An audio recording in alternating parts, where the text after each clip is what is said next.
আসসালামু আলাইকুম। তো আমরা এখন যাচ্ছি এই যে এখন সামনেকে একটা অনেক যুগের মানে যেখানে মানুষে বসবাস করতো সেই জায়গাতে যাচ্ছি সবাই সবাই মিলে, যেখানে অনেক পুরনো ঘর আর কি দেখতে পারবেন আপনারা। দেখেন ছোট আজকে শর্ট ব্লগ হিসেবে আছে আপনাদের সময় তুলে ধরলাম, অনেক ভালো লাগছে আর কি।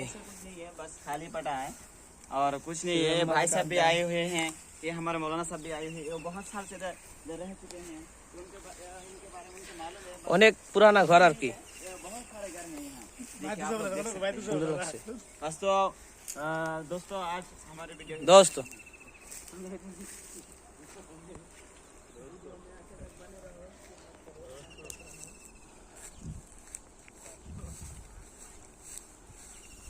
তাতে হুজুর এই এদিকে এই ঘরগুলো দেখলেন, তাতে আপনার কি কি ফিলিংস আছে আপনার এই ঘরগুলো দেখে?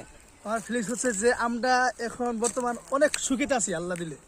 বর্তমানে যেটা যেটা নিয়ে সুখী আমরা আছি বর্তমান, হ্যাঁ হ্যাঁ এটা আল্লাহর প্রশংসা শুকরিয়া আদায় করে আমরা শেষ করতে পারছি না। কারণ আগেকার জামানা দেখেন কি অসুবিধা, কি কষ্ট করে থাকছে এখানে। হ্যাঁ হ্যাঁ এদের কষ্ট দেখে আমাদের এখন জানি কি ভালো লাগছে যে আমরা এত এত আরাম আছি, তারপরে আমাদের কি শুকরিয়া দেওয়া হয় না। বেশক। আর আমরা এত সুখী বিল্ডিং এর ভিতরে থাকছি, আর এত ছোট ছোট ঘরের ভিতরে তারা থাকছে, তারপরে শোনা যাচ্ছে হাইস্ট করে থাকতে পারবে।